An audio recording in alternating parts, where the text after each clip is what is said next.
अस्सलाम वालेकुम to everyone, hope you are doing well. Pak study 1000 MCQ series, आज हमारा लेक्चर नंबर 25 है। लेक्चर 1 to 24 ऑलरेडी डिस्कस हो चुके हैं। विद एसोसिएशन के साथ ये हमारी चीज़ें चल रही हैं और हमारा एक सफ़र है 2016 से 2025 जो आहिस्ता आहिस्ता अपनी मंजिल की तरफ से जा रहा है। आप सब दोस्तों से यही रिक्वेस्ट है कि वीडियो को लाइक, शेयर और चैनल को सब्सक्राइब ज़रूर कर दिया करें।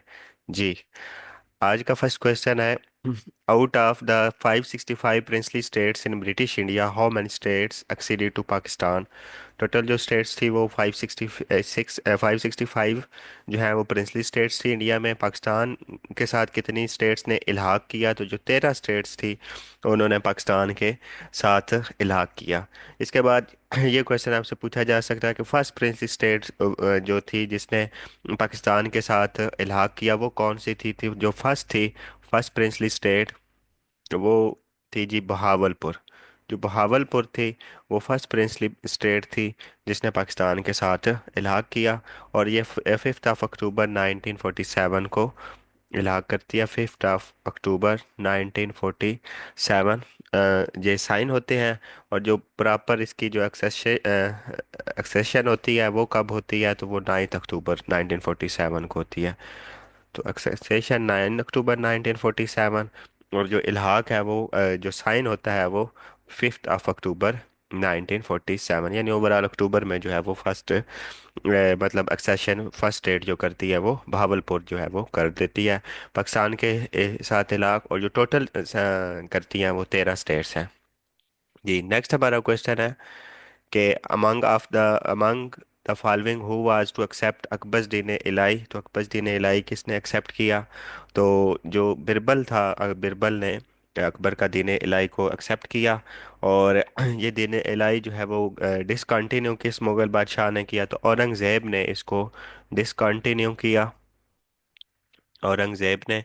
और इसी तरह अगर हम ये देखें कि ये दीन इलाही कब अकबर जो कि थर्ड मुगल बादशाह थे 1582 यानी 1582 में ये दीन इलाही को इंट्रोड्यूस करवाते हैं, बिरबल एक्सेप्ट करता है और शेख अहमद सरहिंद जो मुजद्दिद अल-अफ़सानी और ख्वाजा बाकी बिला जो हैं ये मतलब इनकी मुखालफत बाकायदा तौर पे होती है। जो मेन मुखालफत वो फिर शेख अहमद सरहिंद यानी मुजद्दिद अल-अफ़सानी इसकी मुखालफत करते हैं दीन इलाही की।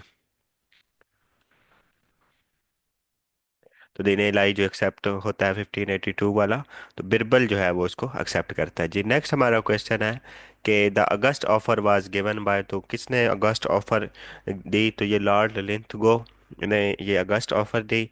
तो ये अगस्त ऑफर ये यानी 8 अगस्त 1940 में आती है। और लॉर्ड लिंथगो अगस्त ऑफर इंट्रोड्यूस करवाते हैं। उस वक्त जब ये अगस्त ऑफर होती है, ब्रिटिश के जो पीएम थे वो विंस्टन चर्चिल थे। ठीक है, विंस्टन चर्चिल जो थे वो ब्रिटिश के पीएम थे जब अगस्त ऑफर आती है। इसके अलावा अगर हम देखें तो लॉर्ड लिथगो का पीरियड देखें तो ये 1936 से लेके 1944 तक ऑलमोस्ट जो है वो Lord Linlithgow as a viceroy रहते हैं ब्रिटिश इंडिया में। नेक्स्ट ये हमारा क्वेश्चन है कि when was the Risala Tahzibul Ikhlaq published. Tahzibul Ikhlaq Risala जो कि सर सैयद अहमद ख़ान का है, तो ये कब पब्लिश होता है? तो ये 1870 में। इसी तरह असबाब बगावत हिंद जो है वो 1859 है। और तहजीबुल इखलाक जो है वो 1870 है। और ये दोनों रिसाले किन के हैं? तो ये सर सैयद अहमद ख़ान के हैं। नेक्स्ट ये हमारा क्वेश्चन है कि Mahmud of Ghazni first attack on India took place in. तो जो फर्स्ट अटैक ये इंडिया पे करते हैं वो कब करते हैं? और ओवरऑल अगर हम देखें तो Mahmud of Ghazni total attack कितने करते हैं? तो वो अगर हम देखें तो वो 17 जो अटैक हैं 11th सेंचुरी में ये अटैक होते हैं। ठीक है, 11th सेंचुरी के ये अटैक है, यानी 11th सेंचुरी स्टार्ट हो जाती है। तो इस तरह टोटल अटैक जो है वो 17 टाइम्स हैं। और लास्ट अटैक जो करते हैं वो 1027 AD में महमूद आफ गजनी जो है वो अटैक करते हैं। और लास्ट अटैक जो होता है वो किस पे होता है? वो सोमनाथ टेम्पल। ठीक है, सोमनाथ टेम्पल पे होता है। और सोमनाथ टेम्पल की अगर आप लोकेशन देखें तो ये उत्तर प्रदेश है। ठीक है, सोमनाथ टेम्पल की लोकेशन क्या है?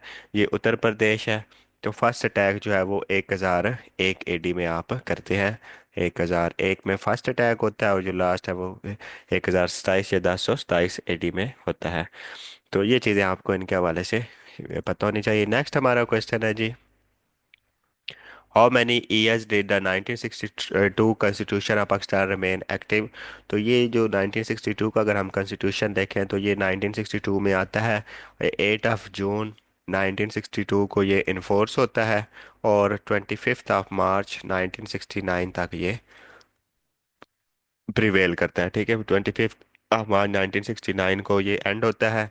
जो है ना याह्या खान, वो इसको एब्रोगेट कर देते हैं 25 मार्च 1969 को। तो ये टोटल जो है वो 7 ईयर्स ऑलमोस्ट जो है ना ये 1962 का कॉन्स्टिट्यूशन एक्टिव रहता है पाकिस्तान में।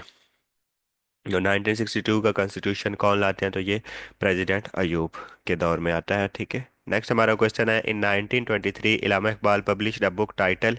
तो जो 1923 में इलामा इकबाल ने बुक पब्लिश की वो कौन सी थी, तो वो प्याम मशरिक जो है वो इलामा इकबाल साहब की जो बुक है वो प्याम मशरिक, वो 1923 में है।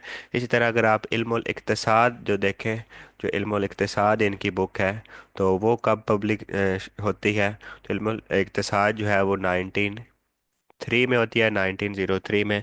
इकोनॉमिक्स पर ये जो बुक है, जो पहली इनकी किताब है, ये 1903 में इकोनॉमिक्स पर ये किताब है। इसी तरह जो बांगे दरा है, वो उर्दू में उसकी जो पोइट्री अगर हम देखें तो उर्दू बुक्स में से, तो ये बांगे दरा जो है ये 1924 में होती है।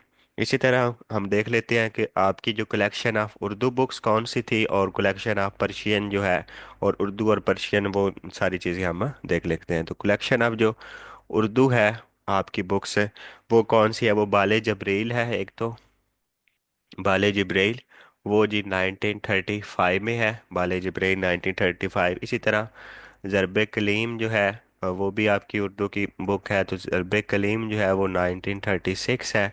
इसी तरह आप हरमगान इजाज़ देखें, हरमगान हिजाज, तो वो जो है उर्दू और फ़ारसी 1938 में। तो ये उर्दू और फ़ारसी दोनों में है, उर्दू प्लस पर्शियन में है। और इसी तरह पर्शियन की अगर आप बुक्स देखें आपकी, तो पर्शियन में अगर हम देखें तो पर्शियन में हमारे पास इसरार खुदी है, आपकी किताब इसरार खुदी, और ये 1915 में पब्लिश होती है। इसी तरह रमूज़ खुदी भी है, रमूज़ खुदी ये 1918 में पब्लिश होती है। रमूज़ खुदी को अगर आप देखें, प्याम मशरिक हम ऑलरेडी डिस्कस कर चुके हैं, ये भी आपकी पर्शियन की किताब है, और ये 1923 में आती है। और जवेद नामा जो है वो भी पर्शियन में, वो जवेद नामा अगर हम देखें तो वो 1932 में है। और एक है ज़बूर अजम, ज़बूर अजम जो है वो है जी आपकी 1927 में। तो ये आपकी प्रोमिनेंट बुक्स हैं जिनके हवाले से हम डिस्कस कर रहे थे कि कौन कौन सी और कब कब पब्लिश होती हैं। तो जो इनमें अगर हम देखें तो जो सबसे पहले पब्लिश होती है इकोनॉमिक्स पे, वो इल्मुल इक्तिसाद 1903 में होती है। जी, नेक्स्ट हमारा क्वेश्चन है कि who was the first president of Pakistan. तो फर्स्ट प्रेसिडेंट ऑफ पाकिस्तान जो थे वो कौन थे, तो वो सिकंदर मिर्ज़ा जो है वो फर्स्ट प्रेसिडेंट ऑफ पाकिस्तान है। 1956 के कॉन्स्टिट्यूशन के बाद जो फर्स्ट प्रेसिडेंट ऑफ पाकिस्तान बनते हैं, तो वो सिकंदर मिर्ज़ा हैं। जो सिकंदर मिर्ज़ा हैं वो फर्स्ट प्रेसिडेंट और last governor general, total governor general Pakistan के 4 थे, जो लास्ट गवर्नर जनरल थे वो सिकंदर मिर्ज़ा ही थे। इसी तरह जो फर्स्ट प्राइम मिनिस्टर हैं वो लियाकत अली ख़ान आपके फर्स्ट प्राइम मिनिस्टर हैं। और इसी तरह याह्या खान भी प्रेसिडेंट रहे हैं, लेकिन ये जब 1969 में ये प्रेसिडेंट बनते हैं। नेक्स्ट ही हमारा क्वेश्चन है कि when did Ayub Khan visit China. तो अयूब खान ने चाइना कब विजिट किया, तो ये मार्च 1965 में जो है ना वो अयूब खान ने चाइना को विजिट किया, मार्च 1965। अयूब खान की डेथ के बारे में पूछा जाता है, तो 1974 में आपकी डेथ होती है। अयूब खान जो आपकी डेथ कब होती है, 1974 में। और फ्रेंड्स नॉट मास्टर ये इनकी किताब है। नेक्स्ट हमारा क्वेश्चन है कि Lord Canning was the first viceroy of India, who was the last viceroy of India. तो लॉर्ड माउंटबेटन जो है वो लास्ट वसराय थे इंडिया के, और जो लास्ट गवर्नर जनरल थे, फर्स्ट वसराय और लास्ट गवर्नर जनरल, वो भी लॉर्ड कैनिंग ही थे। तो बेसिकली ये सिर्फ टाइटल चेंज हो गया था 1857 की वार के बाद, ये टाइटल चेंज हुआ, वायसराय का टाइटल हुआ, तो वो लास्ट गवर्नर जनरल और फर्स्ट वायसराय। जिस तरह सिकंदर मिर्ज़ा साहब लास्ट गवर्नर जनरल और फर्स्ट प्रेसिडेंट, इसी तरह लास्ट गवर्नर जनरल और फर्स्ट वायसराय लॉर्ड कैनिंग, और लास्ट वायसराय जो थे लॉर्ड माउंटबेटन। बाकी वायसराय की अगर मज़ीद डिटेल देखना चाहते हैं तो प्लेलिस्ट में अवेलेबल है। नेक्स्ट हमारा क्वेश्चन है कि when did general Pervez Musharraf dismiss Nawaz Sharif government. तो ये 12 अक्टूबर 1999 को नवाज शरीफ की गवर्नमेंट को डिसमिस करते हैं, 12 अक्टूबर 1999 को। और 2001 से लेके 2007 तक आप 2000 आप प्रेसिडेंट रहते हैं, 2008 तक, सॉरी 2001 से 2008 तक फिर आप प्रेसिडेंट रहते हैं मुशर्रफ साहब खुद। नेक्स्ट हमारा क्वेश्चन है कि when Baloch culture day celebrated. Baloch culture day कब सेलिब्रेट किया जाता है। तो 2 मार्च जो है वो बलोच कल्चर डे। इस तरह जो पश्तून कल्चर डे है, पश्तून कल्चर डे वो कब सेलिब्रेट किया जाता है। तो पश्तून कल्चर डे 23 सितंबर को सेलिब्रेट किया जाता है। इसी तरह अगर हम देखें तो जो सिंध कल्चर डे है, तो सिंध का कल्चर डे है वो कब सेलिब्रेट किया जाता है। तो वो 1 Sunday of December, 1 Sunday of December को सिंध का कल्चर डे सेलिब्रेट किया जाता है। और पंजाब का कल्चर डे जो है वो मार्च में सेलिब्रेट किया जाता है, 14 मार्च को पंजाब कल्चर डे जो है वो सेलिब्रेट किया जाता है। तो ये इस तरह डिफरेंट जो जितने भी प्रोविंसेस हैं उनके कल्चर डे इस तरह सेलिब्रेट, पंजाब का और बलूचिस्तान का दोनों का मार्च में ही है। एक का मार्च के स्टार्ट में और एक का मार्च का मिड में। नेक्स्ट हमारा क्वेश्चन है कि what is the name of Quaid Azam daughters. तो ये जस्ट काजी आजम की डाटर्स का नाम बताना आपने इस क्वेश्चन में। तो दीना जो था वो आपकी बेटी का नाम था। नेक्स्ट हमारा जी क्वेश्चन है what was the Pakistan share of the industries इन 1947। तो ये 7 to 8% जो है ना वो पाकिस्तान का शेयर था इंडस्ट्रीज में। पाकिस्तान का शेयर 1947 की जो इंडस्ट्रीज थी। तो जो टोटल थे 921 इंडस्ट्रियल यूनिट्स थे, तो उनमें से जो पाकिस्तान के हिस्से में आए 34 जो है वो पाकिस्तान के हिस्से में 921 में से आते हैं। 34 यूनिट्स जो है वो पाकिस्तान के हिस्से में जो आते हैं वो 34 यूनिट्स हैं। टोटल जो यूनिट्स थे वो 921 है। जी नेक्स्ट हमारा क्वेश्चन है कि why is Pakistan government unable to spend money on people's welfare. तो राइजिंग जो फॉरेन डेट्स है और लो इनकम टैक्स की वजह से पाकिस्तान जो गवर्नमेंट है वो पीपल की वेलफेयर पे जो है वो खर्चा नहीं कर पाती। तो ये जो बहुत ज़्यादा फॉरेन डेट्स और इंटरनल डेट्स और एक्सटर्नल डेट्स इनकी वजह से पाकिस्तान गवर्नमेंट खर्चा नहीं कर पाती। नेक्स्ट हमारा क्वेश्चन है according to which act were Indian members included in the viceroy's executive council. तो ये 1909 का जो एक्ट है उसके तहत जो है इंडियन मेंबर्स को ऐड किया गया वाइसराय के एग्जीक्यूटिव काउंसिल में, जिसको मिंटो, इस एक्ट को मिंटो मार्ले रिफॉर्म्स के नाम से भी जाना जाता है। ठीक है, मिंटो मार्ले रिफॉर्म्स के हवाले से भी इस एक्ट को जाना जाता है। ठीक है, तो ये दोनों चीज़ें आपको इस हवाले से पता होनी चाहिए। जी नेक्स्ट हम देख लेते हैं। नेक्स्ट हमारा क्वेश्चन है कि apart from Quaid Azam which Indian leader also propose 14 points. तो जो इंडियन लीडर्स थे वो इलामा इनायतुल मशरकी हैं जिन्होंने 14 पॉइंट्स दिए। तो ये अक्टूबर 1937 में आपने, अक्टूबर 1937 में आप 14 पॉइंट्स देते हैं इलामा इनायतुल्ला मशरकी। तो ये 14 पॉइंट्स बेसिकली खाकसार मूवमेंट जो थी उसके ये 14 पॉइंट्स आप देते हैं, खाकसार मूवमेंट। ठीक है, उसके हवाले से ये आपके 14 पॉइंट्स हैं इलामा इनायतुल्ला मशरकी के। इसी तरह अगर हम कायद आजम साहब के 14 पॉइंट वो मार्च 1929 में आते हैं। और ये जो 14 पॉइंट्स थे कायद आजम साहब के, ये नेहरू रिपोर्ट के मतलब नेहरू रिपोर्ट के लिए आपने दिए थे। नेहरू रिपोर्ट का जवाब कह सकते हैं आप। इसी तरह वुडरो विल्सन जो है वो भी 14 पॉइंट्स देते हैं, वो 1918 में अपने 14 पॉइंट्स देते हैं। नेक्स्ट हमारा क्वेश्चन है कि Pakistan first plastic road inaugurated in which city. जो फर्स्ट प्लास्टिक रोड है पाकिस्तान का वो किस सिटी में इनागोरेट होता है। तो इस्लामाबाद में पाकिस्तान का फर्स्ट प्लास्टिक रोड इनागोरेट होता है, 2021 में ये इनागोरेशन होती है। और फिर लाहौर में जो है वो 2023 में है। और अगर पंजाब का फर्स्ट प्लास्टिक रोड देखना है तो वो लाहौर का है, वो 2023 में इनागोरेशन है। और इस्लामाबाद में जो है ओवरऑल कैपिटल का देखना है तो वो 2021 में है। नेक्स्ट हमारा जो क्वेश्चन है gold and copper. Deposit of Pakistan are found mostly in, तो ये गोल्ड और कॉपर डिपॉजिट जो है वो चागी में है। और चागी वही प्लेस है जहाँ पाकिस्तान ने अपने एटमी धमाके भी वहाँ किए थे। ग्रास्को हिल्स में 28 मई 1998 को, 28 मई 1990, 28 मई को यौम तकबीर के नाम से भी जाना जाता है। नेक्स्ट हमारा क्वेश्चन है कि थर्ड डेजर्ट इज इन, जो थर्ड डेजर्ट है वो कहाँ है? वो जी पंजाब में है थर्ड डेजर्ट। इसी तरह प्लस जो चोलिस्तान डेजर्ट है वो भी कहाँ है? वो भी पंजाब में है। ठीक है, चोलिस्तान और ये थार डेजर्ट ये दोनों पंजाब में है। इसी तरह अगर हम देखें तो जो थार डेजर्ट है वो सिंध में है। ठीक है, सिंध में अगर आप देखें तो थार डेजर्ट है। बलोचिस्तान केपी के ऐसा प्रोविंस है जो विदाउट डेजर्ट है। ठीक है, विदाउट डेजर्ट पाकिस्तान का कौन सा प्रोविंस है? तो वो केपी के है। विदाउट डेजर्ट केपी के हो गया।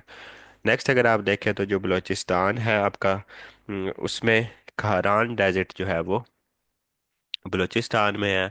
और जो कटपना डेजर्ट है, ये कटपना डेजर्ट वो जीबी में है। और इसको कोल्डेस्ट डेजर्ट भी कहते हैं। कोल्डेस्ट डेजर्ट ऑफ पाकिस्तान वो भी यही है। और ये कहाँ है?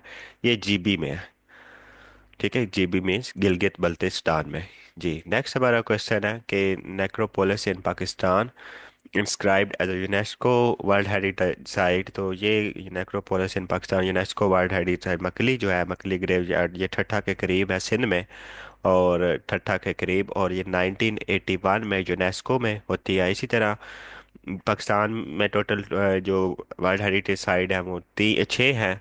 और छः की डिटेल हम ऑलरेडी डिस्कस कर चुके हैं। अगर आपको देखनी है तो आप प्लेलिस्ट में देख सकते हैं। नेक्स्ट ये हमारा क्वेश्चन है कि मकरान एक्सीडी टू पाकिस्तान इन, तो 17 मार्च 1948 को जो है मकरान पाकिस्तान में एक्सीड करती है।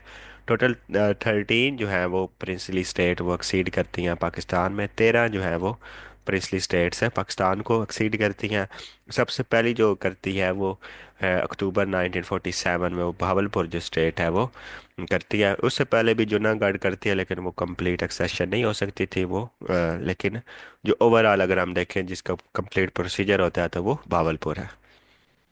नेक्स्ट हमारा क्वेश्चन है कि what was the code name of overthrowing the government of Zulfikar Ali Bhutto, तो जो जुल्फकार अली भुट्टो के लिए जो ओवरथ्रोइंग के लिए कोड नेम या जो ऑपरेशन लॉन्च किया गया वो ऑपरेशन फेयर प्ले जो था, वो जुल्फकार अली भुट्टो की गवर्नमेंट को टप्पल करने के लिए 1977 में लॉन्च किया गया, जिसमें सारी जो पार्टीज हैं वो इकट्ठी हो जाती हैं और इस ऑपरेशन को लॉन्च करती हैं। इसी तरह ये ऑपरेशन जो मिड नाइट जैकल है 1989 वाला, ये बेनज़ीर गवर्नमेंट के ख़िलाफ़ था। ठीक है, ये बेनज़ीर गवर्नमेंट के ख़िलाफ़ होता है ऑपरेशन मिड नाइट जैकल। ठीक है, इसी तरह ऑपरेशन जो जिब्राल्टर है वो, और वो कब होता है? तो वो ऑपरेशन जिब्राल्टर जो है वो 1965 की वार में होता है। इस तरह मज़ीद अगर आप ऑपरेशन के हवाले से देखना चाहते हैं कि कौन से ऑपरेशन कब हुए, तो वो आपको प्ले लिस्ट विज़िट करनी पड़ेगी जी। तो ये मिडनाइट जैकल बेनज़ीर के खिलाफ होता है, और फेयर प्ले जो है वो जुल्फ़कार अली भुट्टो की गवर्नमेंट के खिलाफ होता है। नेक्स्ट हम देख लेते हैं जी। नेक्स्ट है national animal of Pakistan is, तो जो नेशनल एनिमल है पाकिस्तान का वो मार्क हो रहा है। इसी तरह नेशनल बर्ड अगर आ जाए तो वो चकोर जो है वो आपका नेशनल बर्ड है। नेशनल ट्री आ जाए तो देवदार जो है वो आपका नेशनल ट्री है। तो ये इस तरह, अब ये सारे जो क्वेश्चन है ये इस तरह पूछे जाते हैं डिफरेंट डिफरेंट वे में, तो हमने सबको कंबाइन करके, तो ये भी बेसिकली पास पेपर की क्वेश्चन है। देवदार हो गया, चकोर हो गया, मारखोर, तो ये वन बाय वन पूछे जाते हैं। हमने आपको एक जगह ही इकट्ठे ही बता दिए ये सारे क्वेश्चन। नेक्स्ट हमारा क्वेश्चन है कि who presented Lahore resolution Pakistan resolution on 23 मार्च 1940, तो ये ए के फजल हक जो है उन्होंने ये लाहौर रेजोल्यूशन को वो प्रेजेंट करते हैं। ये कब होती है? ये 23 मार्च 1940 को लाहौर रेजोल्यूशन प्रेजेंट होती है। डिटेल इसकी आप वीडियो नंबर 1 में जाके देख सकते हैं जी। नेक्स्ट हमारा क्वेश्चन है कि which organization made a special envoy in 2019 for Kashmir, तो जो किसने, तो ये ओआईसी ने अपना स्पेशल इनवाई जो है वो अपॉइंट किया था। ओआईसी ऑर्गेनाइजेशन ऑफ इस्लामिक जो है कॉन्फ्रेंसेस है, cooperation organisation of Islamic cooperation, इसका नाम 2011 में चेंज हो गया था। पहले कॉन्फ्रेंस से कोऑपरेशन में। इस तरह आसियान की कंट्रीज़ अगर आप देखें तो आसियान मेंबर्स कंट्री 10 हैं। GCC gulf of cooperation council 1981 में ये फॉर्म होती है। ओआईसी 25 मार्च 1969 में ये जो है ओआईसी तो बनती है। ओआईसी में मेंबर्स की तादाद 57 है। 3 ऑफिशियल लैंग्वेज है।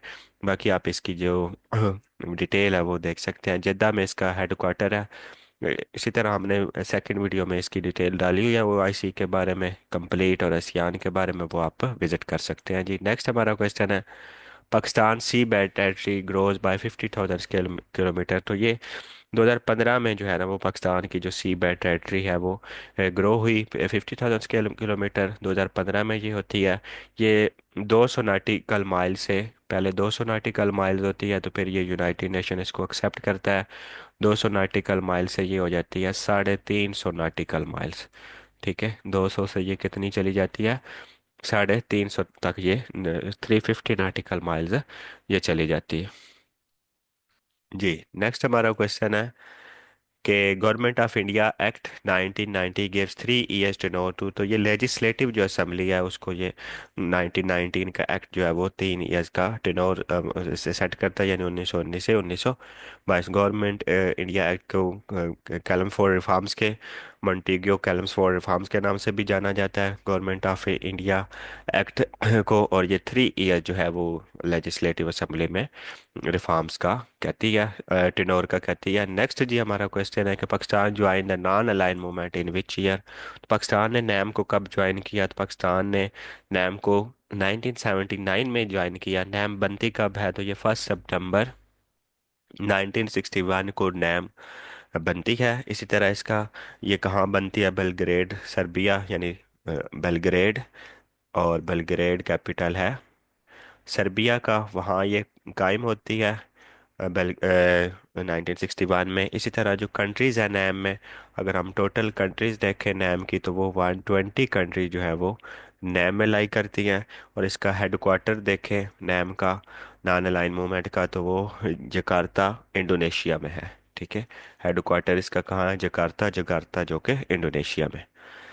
तो पाकिस्तान कब ज्वाइन करता है? तो वो 1979 में ज्वाइन करता है जी। नेक्स्ट हमारा क्वेश्चन है कि Mohammad Ali Bogra formula was about. तो ये इक्वल रिप्रेजेंटेशन के अबाउट था मोहम्मद अली बोगरा। तो ये प्रेजेंटेड इन असम्बली कब हुआ? तो ये 7 अक्टूबर 1953 को ये आप बोगरा साहब जो इसको प्रेजेंट करते हैं असम्बली में।